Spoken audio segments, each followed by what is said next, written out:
제26장.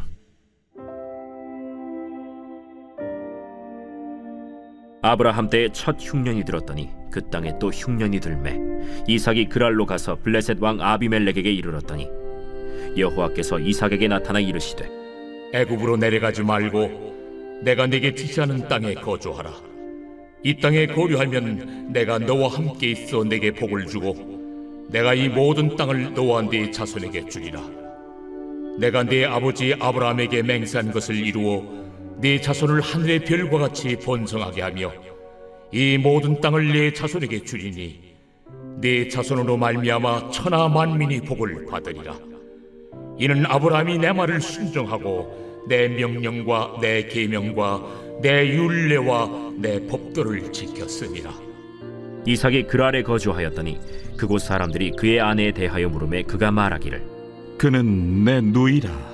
리브가는 보기에 아리따움으로 그곳 백성이 리브가로 말미암아 자기를 죽일까 하여 그는 내 아내라 하기를 두려워함이었더라.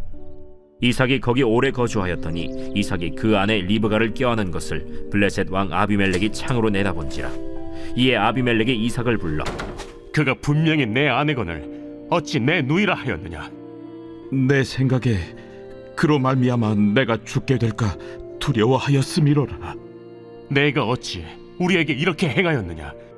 백성 중 하나가 내 아내와 동침할 뻔하였도다. 내가 죄를 우리에게 입혔으리라. 아비멜렉이 이에 모든 백성에게 명하여 이르되 이 사람이나 그의 아내를 범하는 자는 죽이리라. 이삭이 그 땅에서 농사하여 그 해에 100배나 얻었고 여호와께서 복을 주심으로 그 사람이 창대하고 왕성하여 마침내 거부가 되어 양과 소가 떼를 이루고 종이 심이 많으므로 블레셋 사람이 그를 시기하여 그 아버지 아브라함 때에 그 아버지의 종들이 판 모든 우물을 막고 흙으로 메웠더라. 아비멜렉이 이삭에게 이르되 내가 우리보다 크게 강성한즉 우리를 떠나라. 이삭이 그곳을 떠나 그랄 골짜기에 장막을 치고 거기 거류하며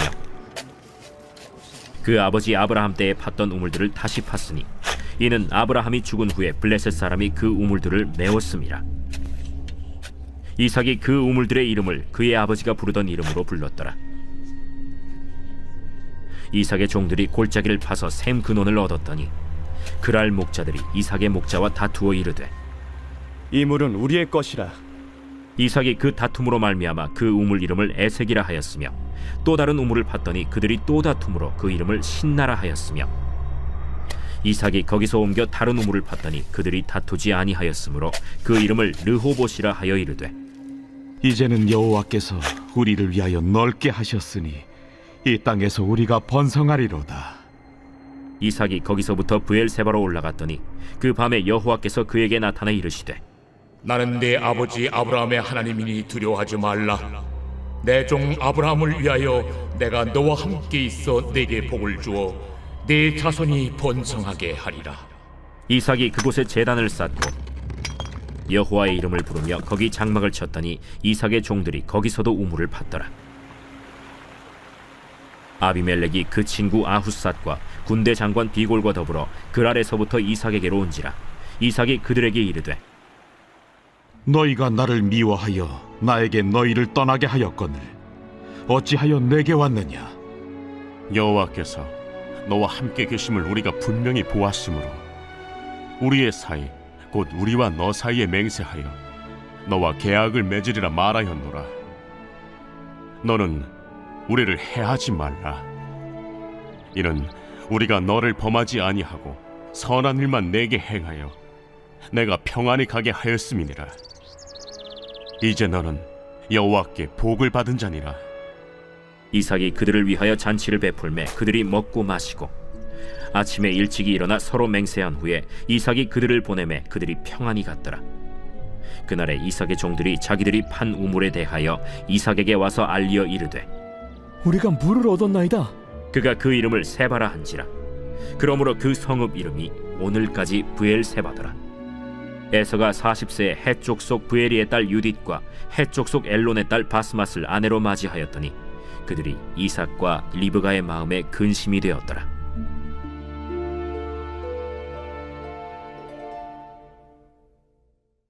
아버지 아브라함이 죽고 이삭은 브엘라헤로이 근처에서 살고 있었습니다. 그런데 아브라함 때처럼 가나안 땅에 큰 흉년이 들었습니다. 그래서 이삭은 블레셋 사람들의 지역인 그랄로 내려갔다가 거기서 애굽으로 옮겨 흉년 동안 피해 있으려는 계획을 세웠습니다. 그런데 하나님이 이삭에게 나타나서 애굽으로 내려가지 말고 하나님이 지시하는 땅에 그냥 살라고 하시는 겁니다. 이삭은 하나님의 말씀에 순종하였고 그냥 그랄 땅에 거주하게 됩니다. 그리고 그 땅에서 농사하여 그 해에 100배나 얻었고 창대하고 왕성하여 거부가 되었으며 양과 소가 떼를 이루고 종도 많아졌다고 성경은 말해주고 있습니다.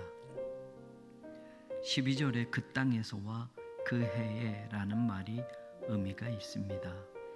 그 땅은 흉년이 든 가나안 땅입니다. 그 해는 흉년이 든 해입니다. 그런데 100배의 수확을 얻었습니다. 이건 하나님의 말씀에 순종한 사람에게 주시는 하나님의 축복이 아니고서는 설명이 되지 않습니다. 13절에 창대하고와 왕성하여 마침내 거부가 되어라는 표현도 주목해 볼 수 있습니다. 창대하다라는 단어는 히브리어 가달이 사용되었는데 구약에 117번 나오는 동사입니다. 이 뜻은 육체적, 정신적, 물질적, 사회적으로 크게 되다라는 뜻을 가지고 있습니다. 흉년의 시대의 이삭이 이런 축복을 받은 것은 하나님의 말씀에 순종한 사람에게 주시는 하나님의 축복이 아니고서는 마찬가지로 설명이 되지 않습니다. 왕성하여 마침내 거부가 되었다는 히브리어의 정확한 번역은 커져가고 커져갔다, 그가 매우 커질 때까지로서 이것은 일시적인 복을 받고 끝난 것이 아니라 계속적으로 하나님이 주시는 복이 커져가고 있다는 뜻으로 이것 또한 하나님이 주시는 복이 아니고서는 설명이 되지 않습니다. 사람이 할 수 있는 일이 아닙니다. 이삭이 잘해서 된 게 아니라는 말입니다. 온전히 흉년이라는 불리한 상황과 조건에서도 하나님의 말씀에 순종한 사람에게 하나님이 복을 주신 일임을 우리로 하여금 알게 해줍니다. 여기까지는 좋았는데 이삭에게 문제가 생겼습니다. 블레셋 사람들과의 갈등이 생겼습니다. 블레셋 사람이 이삭이 잘 되니까 그를 시기하였습니다. 이 단어 카나는 분개하다, 적의를 품다는 뜻으로 심리적인 반응을 표현해 줍니다. 그리고 나서 블레셋 사람들이 행동을 합니다. 이삭이 사용하는 모든 우물을 막아버렸습니다. 심리적인 반응에서 물리적인 행동으로 이삭을 거칠게 대하는 것입니다. 더 나아가 떠나가라고 소리칩니다. 요청이 아니라 강제적인 추방을 뜻하는 표현입니다. 이삭은 흉년의 땅에서 하나님의 축복을 경험한 기쁨을 제대로 누리지도 못하고 추방당하는 어려움을 또 만나게 되었습니다. 블레셋 사람들과 함께 살던 성읍에서 이제는 아무도 살지 않는 골짜기로 쫓겨나 그곳에 장막을 치고 우물을 다시 팠지만 마찬가지로 그랄의 목자들이 자신들의 것이라고 우기며 우물을 빼앗아 버렸습니다. 그래서 그곳 이름을 에색이라고 짓고 물러납니다. 그리고 다시 우물을 팠더니 이것도 그들에게 빼앗기게 됩니다. 그래서 이번에는 시테나, 대적함이라는 뜻으로 이 단어는 공격하다, 대항하다는 동사 사탄에서 파생된 명사로 우리가 아는 마귀 사탄도 이 단어에서 나왔습니다. 이런 이름을 붙이고 또 양보하고 떠나게 되었습니다. 그리고 거기서 떠나간 곳에서는 다툼이 없자 이삭은 르호봇이라는 이름을 붙이고 이제는 여호와께서 우리를 위하여 넓게 하셨으니 이 땅에서 우리가 번성하리로다 고백하게 되었습니다. 세상은 끊임없이 하나님의 백성을 괴롭히고 빼앗아가고 강탈해 가려고 합니다. 사탄은 모든 방법을 동원해서 우리를 대적하고 공격해 옵니다. 그렇다고 포기해서는 안 됩니다. 우물 파기를 멈춰서는 안 됩니다. 그 이유는 하나님은 반드시 르호봇의 인생을 허락하여 주실 것이기 때문입니다. 하나님이 손수 넓혀주시고 하나님이 우리 편이 되어서 우리로 하여금 반드시 승리하게 도와주실 것이기 때문입니다. 이제 르호봇에서 그렇게 살면 되는 것인데 이삭은 이상하게 르호봇에 머무르지 않고 다시 브엘세바로 올라갑니다. 그랄 땅의 우물로 만족하지 않고 아버지 아브라함이 7 우물을 파고 암양 새끼 7을 아비멜렉에게 주고 그 우물을 판 증거로 삼고 에셀 나무를 심고 하나님께 예배 드렸던 그 땅으로 온 것입니다. 이삭은 다시 도전하는 것입니다. 흉년의 땅에서 하나님이 주시는 100배의 축복을 받고 살 수도 있었지만 이제는 르호봇까지 쫓겨나면서 경험한 그 신앙을 가지고 새롭게 자신의 인생을 하나님 앞에서 살아보고자 했습니다. 블레셋 사람들에게 빼앗기고 강탈당하고 더 안 좋은 환경과 더 힘든 조건의 삶의 자리로 추방되고 쫓겨났어도 하나님이 넓혀주시고 하나님이 번성케 하신다면 이 믿음으로, 이 신앙으로 다시 브엘세바로 올라가는 인생에 도전해 보고자 했습니다. 이삭이 브엘세바에 도착한 그 밤에 하나님이 그에게 나타나셔서 3가지 축복을 약속해 주셨습니다. 내가 너와 함께 있어 내게 복을 주어 내 자손이 번성하게 하리라. 그리고 이삭은 그 말씀을 믿고 당장에 무엇을 해야 할지를 결정했고 실천에 옮기고 있습니다. 25절의 이삭의 행동을 4개의 동사가 순서대로 설명하고 있습니다. 이삭이 그곳에 제단을 쌓고 여호와의 이름을 부르며 거기 장막을 쳤더니 이삭의 종들이 거기서도 우물을 팠더라. 하나님을 위한 제단을 먼저 쌓고 하나님의 이름을 부르며 예배하였습니다. 그리고 자기 집을 만들었고 마지막 종들이 우물을 팠습니다. 이삭이 브엘세바에서 제일 먼저 한 일이 예배입니다. 예배 드리는 일이 내 장막을 치고 우물을 파는 일보다 먼저였다는 것을 주목해 보아야 합니다. 그랄에서는 우물을 파기에만 급했습니다. 인생의 문제 앞에서 정말 중요한 것은 내 인생에 분주한 어떤 일보다 하나님을 만나는 일이 먼저인데 이삭은 쫓기다 보니 빼앗기다 보니 우물 파기가 중요한 일처럼 여겨졌습니다. 바쁠 때일수록 힘들 때일수록 영적 숨고르기를 잘 해야 합니다. 잠시라도 하나님을 위한 무언가가 있어야 합니다. 하나님을 만나기 위해 잠시라도 멈춰서 영적 호흡을 가다듬어야 합니다. 4개의 동사가 나오지만 크게 2개는 하나님을 위해서 그리고 2개는 자기를 위해서입니다. 예전에는 우물 파는 게 먼저였습니다. 빼앗겼으니 당장 가축대에게 먹일 물과 당장 살기 위해 비즈니스를 우선해야 하는 것이었습니다. 그런데 브엘세바에서는 우선순위를 바꿨습니다. 하나님을 만나기 위해 제단을 먼저 쌓았습니다. 하나님을 만나기 위해 하나님의 이름을 부르며 예배를 먼저 드렸습니다. 그리고 나서 자기 집을 치고 우물을 제일 마지막에 팠습니다. 그랬을 때 엄청난 일이 일어났습니다.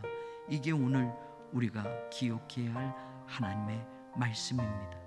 이삭을 추방한 그랄 왕 아비멜렉이 친구 아우삭과 군대 장관 비고를 데리고 와서 여호와 하나님이 이삭과 함께 계시는 것을 분명히 자신들이 보았다고 나중이라도 자신들을 해하지 않겠다는 약속을 해달라고 사정을 하게 되었습니다. 그레라에 처음 갔을 때는 이삭이 그들을 두려워했습니다. 그랄 사람들이 자기를 죽일까봐 걱정이 되었습니다. 그랄 사람 눈치를 봐야 했습니다. 그래서 비굴하게 아내를 누이라고 거짓말하며 살았습니다. 그런데 이제는 거꾸로 되었습니다. 역전이 되었습니다. 이삭이 두려워했던 그들이 이제는 이삭을 두려워하고 있습니다. 아니, 정확히 말하면 이삭보다 이삭과 함께 하시는 하나님이 두려운 겁니다. 시퍼렇게 살아계신 하나님, 하나님의 백성을 지키시는 그 하나님이 두려운 겁니다. 시기해 보아도, 우물을 빼앗아 보아도, 그랄에서 추방해 보아도 이제 너는 여호와께 복을 받은 자임이 분명하다. 우리가 졌다. 항복 선언을 이삭에게 하고 있는 것입니다. 흉년의 땅에서 하나님의 말씀에 순종하고 애굽으로 떠나지 않았던 이삭이 100배의 축복을 받게 되었다는 것도 우리에게는 귀한 가르침을 줍니다. 그러나 르호봇에서 브엘세바로 올라가는 신앙의 새로운 도전으로 그랄 왕 아비멜렉이 이삭에게 찾아와 항복 선언을 하게 된 사건은 또 다른 신앙의 차원을 우리에게 알려주고 있습니다. 모든 삶의 우선순위를 하나님께 맞추었을 때 하나님은 상상할 수 없는 차원의 복을 주십니다.